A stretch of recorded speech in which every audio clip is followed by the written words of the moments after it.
तमाम माँ बहने सभी को अस्सलाम वालेकुम रहमतुल्लाहि बरकातहू। सभी को क्रांतिकारी जय भीम, क्रांतिकारी सलाम। हम एक इत्तेहाद की लड़ाई लड़ने जा रहे हैं। नांदेड़ में अब तक समाज को बांटने की राजनीति होती आई है। समाज को तोड़ने की, लड़ाने की, दंगों की, फिसाद की राजनीति होती आई है। लेकिन अगर हर कौम को, हर समाज को अपनी मजबूत क़यादतें मिलती है तो उनकी आवाज उठाने के लिए एक बुलंद ताकत खड़ी होती है। लेकिन आज 50 सालों से हम देख रहे हैं कि बार बार कोशिश के बावजूद कोई मुस्लिम क़यादतों को खड़ा रहने नहीं दिया जाता है। वोटों में तकसीम किया जाता है, बांट दिया जाता है, या ऐसा माहौल बना दिया जाता है कि मामला फिसादों का हो जाए, हिंदू मुसलमानों के दंगे हो जाए या हिंदू दलितों के दंगे हो जाए ताकि पोलराइजेशन हो और वो अपनी सीटें चुना कर लाए। लेकिन मैं अल्लाह का शुक्र अदा करता हूँ, एक बहुत ही खुश फिजा बनी हुई है, बहुत ही खुशगवार माहौल में हमारे इलेक्शन होने जा रहे हैं। और ऐसे माहौल के अंदर आज हमको एक बहुत सुनहरा मौका मिला है। आज वंचित बहुजन आघाड़ी ने पिछले 5 सालों में मुसलमानों के मौजू पर, मुसलमानों के मुद्दों पर, मुसलमानों के मसाइलों पर जितनी आवाजें उठाई है उतनी आवाज 50 साल में भी चुनकर गए वाले नाम यहाँ सेक्युलरों ने नहीं उठाई। 50 साल से हम जिनको चुनकर भेज रहे हैं वही आवाज नहीं उठा रहे, लेकिन हमको वो बीजेपी से डरा रहे। बीजेपी से डरो, बीजेपी से डरो। हमको बीजेपी से डराने वालों के घर में बीजेपी पैदा हो जाती। 50 साल से हमको बीजेपी से डराने वाला, सेक्युलर के नाम पे वोट लेने वाला खुद बीजेपी में जाके बैठ गया, खुद बीजेपी में चला गया। अब तक जितने नेता सेक्युलर बन के वोट लेके चुन के आए सारे के सारे बीजेपी में चले गए। नाम गिन लो, अशोक चौहान, खदगांवकर, पोकरना, सारे के सारे कांग्रेस में पहले सेक्युलर बन के वोट लिए। अब ये हम्बर्डी आया, इसके घर में बीजेपी, एक भाई कांग्रेस का उम्मीदवार है, दूसरा सग्गा भाई बीजेपी का उम्मीदवार है। आता एका घरामध्ये विधानसभेचा काँग्रेसचा उमेदवार मोहन मारुतीराव हंबर्डे आणि बीजेपीचा उमेदवार सख्खा भाऊ संतोष मारुतीराव हंबर्डे। अरे तू बीजेपीशी लढायला आधी घरात तरलं। मोहनना पहिले फैसलं, सख्खा भाऊ चड्डी गँग मध्ये आहे, आरएसएसची चड्डी घातलेला आहे। आधी आपल्या भावाची चड्डी बघ। या आरएसएस वाल्यांनी घरं पोखरली, कारण हे आरएसएस सत्तेसाठी कोणत्याही थराला जाते। या निवडणुकीमध्ये काँग्रेसचा उमेदवार संतोष हंबर्डेचा बीजेपी वाल्याचा भाऊ, बीजेपीचा उमेदवार बीजेपीचा संतोष हंबर्डे, आरएसएसचा उमेदवार दिलीप कंदकुर्ते। अपक्ष नाही आहे ते, त्याला अपक्ष समजण्याची चूक करू नका।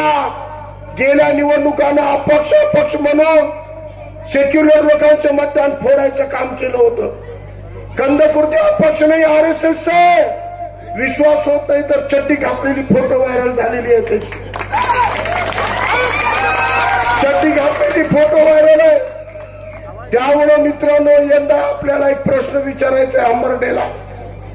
मोहन हंबर्डे आला तर त्याला विचारायचं, मोहनराव 20 तारखेला मतदानाला जाल, आधी स्वतःच्या विधानसभेचा मतदान स्वतःच्या निशाणीचं बटन दाबून कराल, पण बाजूला दुसरी मशीन ठेवलेली आहे लोकसभेची। मग त्या लोकसभेच्या मशीनवर गेल्यावर मोहन हंबर्डे तू कोणाचं बटन दाबणार आहे? स्वतःच्या पक्षाचा उमेदवाराचा बटन दाबला तर भावाला बेईमान होशील, आणि भावाचं बटन दाबला तर पक्षाला बेईमान होईल।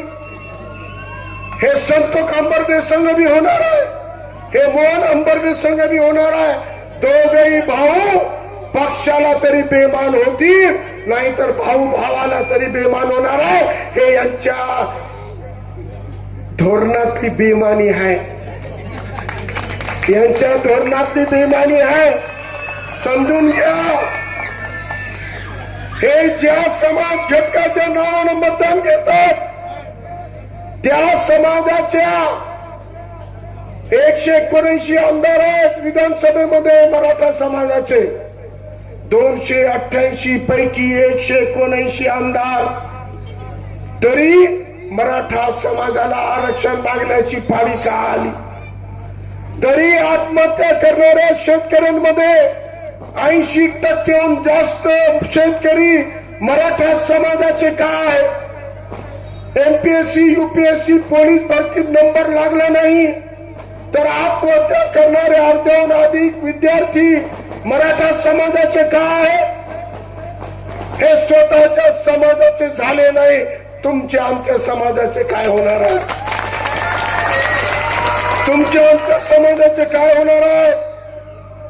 जाऊन बघा. प्रत्येक खेड्यामध्ये स्मशानभूमीचा प्रश्न सुटला नाही, कब्रस्तानला निधी दिला नाही, ईदगाहला निधी दिला नाही. 80% निधी स्वतःच्या सगळे सोयऱ्यामध्ये वाटले, सगळे सोयऱ्यामध्ये.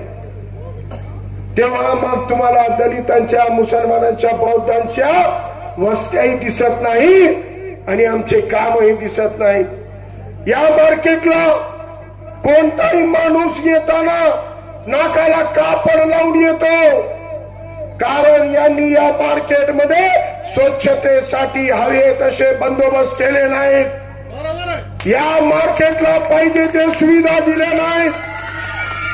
या मार्केटसाठी डेव्हलपमेंट केलं नाही. सगळा निधी घर भरण्यामध्ये टाकला. अरे तुझ्या एका वर्षाच्या 2% निधीमध्ये आमच्या मच्छी मार्केट परिसरातलं सगळं घाण वास संपला असता, पण ती पण तुमची नियत नाही.